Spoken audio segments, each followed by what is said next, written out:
Sabay-sabay natin alamin ang mga kaganapan na nangyayari sa ating bansa.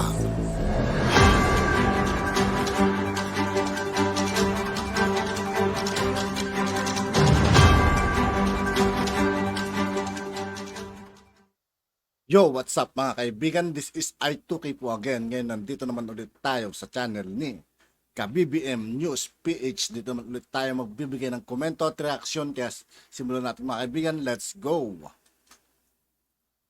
Mga ka-BBM, binweltahan ni Vice President Sara Duterte itong si Senadora Risa Hontiveros at party list sa Representative Franz Castro matapos nilang questionin ang paggamit ng Office of the Vice President ng milyon-milyong confidential funds.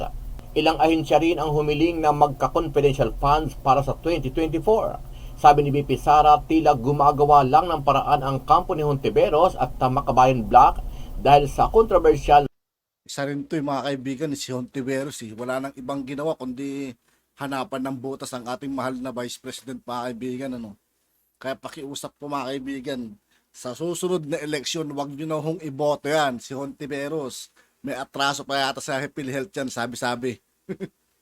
Napakikipag-ugnayan ito sa mga komunistang grupo na CPP-NPA kung saan ay tuluyan na itong nilusaw ng nakaraang administrasyon ni Pangulong Rodrigo Duterte. Sige lang sila atake, sige sila atake. And then nag-aantay ako. Give me something concrete that I did something wrong. And then there's nothing. Wala. Inaantay ko hanggang ngayon. Araw-araw tinatanong ko, meron na ba silang naibigay na papel? Meron na ba silang na-file na kaso? Meron na ba anything to really show na meron Puro paninira lang naman kasi ginagawa nila mga kaibigan, sa totoo lang. ginawang mali ang Office of the Vice President? Wala. Sabi pa ng ilan nating mga kababayan, gumagawa lang ng ingay ang kampo ni Hontiveros at mga dilawan para sirain ang political career ng pangalawang Pangulo dahil na rin sa plano ng mga oposisyon sa darating na 2025 eleksyon. Sagot naman ni Senator. Siguro sa tingin nila mga kaibigan, kung sisirain nila ang ating Vice Presidente Inday Sara, sa tingin siguro nila mga dilawan mga kaibigan, mababango sila. Hindi nila alam habang sinisira nila si VP Sara mga kaibigan. Sinisira din nila imahe nila. Hindi nila napapansin yung mga kaibigan. Para silang eng Senator Hontiveros kay VP Inday, trabaho lang at walang drama kung saan ay nagkaroon ng budget hearing sa Kongreso o kaugnay sa controversial na confidential funds. Trabaho lang, walang drama. Akala ko ba, VP Sara, the OVP can live without confidential funds? Bakit parang pinapawisan na yata kayo dyan? Budget hearing pa lang.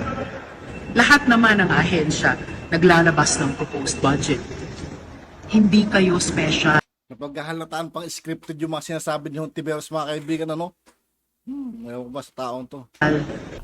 Ano ang masasabi mo dito mga ka-BBM?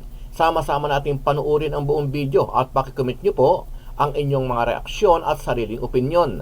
Pero bago yan, muli po ako nag-iimbita. Sa lahat ng hindi pa nakasubscribe mga kaibigan kay KBBM News PH, mag-subscribe na po tayo at huwag nyo rin pong kalimutan mag-subscribe dito sa aking channel. Sa mga hindi pa po nakasubscribe sa ating channel na KBBM News PH, pakipindot po ang subscribe button at pakiclick na rin ang notification bell para lagi kayong updated sa mga bagong upload natin na legit at napapanahong balita. Maraming pong salamat.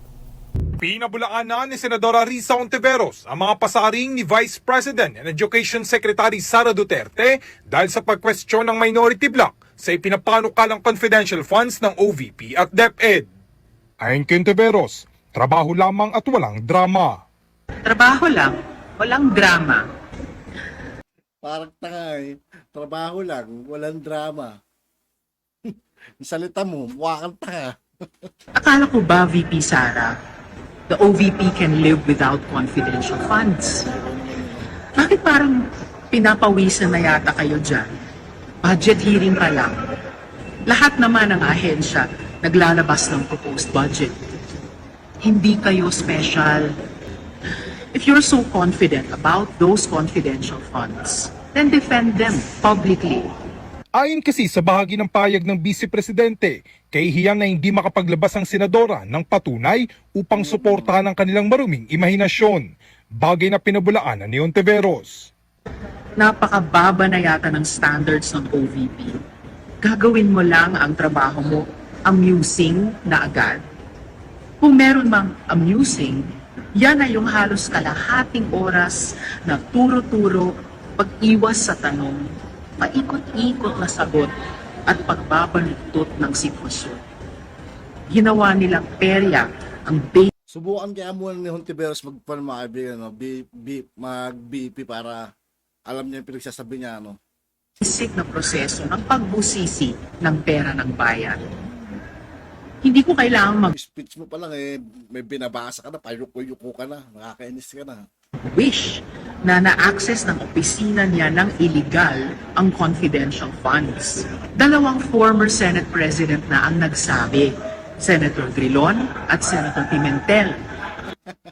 Makakampi mo lang din naman yung mga yun eh. Drilon, Pimentel, mga dilahon lang din yung mga yun. Na yung paglipat ng pondo Kayo lang, paliwala kayo sa akin sa susunod na election, wala nang upong dilawan. Never. mula OP to OVP ay illegal at unconstitutional. Git pa ni Ontiveros, tanging si Duterte lamang ang Vice Presidente at kalihim ng kagawaran ng edukasyon ang may confidential funds na mas malaki pa sa Combined Confidential Fund ng Department of National Defense at National Intelligence Coordinating Agency. Kinuwestiyon ng senadora na bakit kailangan ni Duterte na malaking pondo na walang audit o pagsa sa publiko.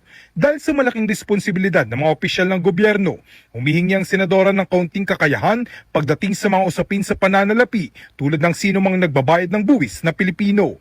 Kaysa kanya Kamusta kayo yung PhilHealth mga kaibigan? Kamusta na kaya? Madam Hontiveros, kamusta na po kaya yung PhilHealth? Yung anomalya sa PhilHealth? Dapat hukayin yun eh. Para magising yung sa personal na atake at pag-iwas sa tanong, mas magandaan niya kung bibigyang dino ni Duterte ang pondo ng opisina niya para sa isang national budget na mas transparent, mas organisado at mas tutugon sa pangangailangan ng publiko. And we should expose the lies employed by the terrorists to survive. Yan ang ginagawa ni Franz Castro. Sige lang sila atake, sige sila atake. And then nag-aantay ako. Give me something concrete that I did something wrong. And then there's nothing. Wala. Pero, tuloy-tuloy pa rin yung atake nila in the hopes that yung lie, the lie that they are peddling, that I did something wrong, would take stock sa utak ng mga tao.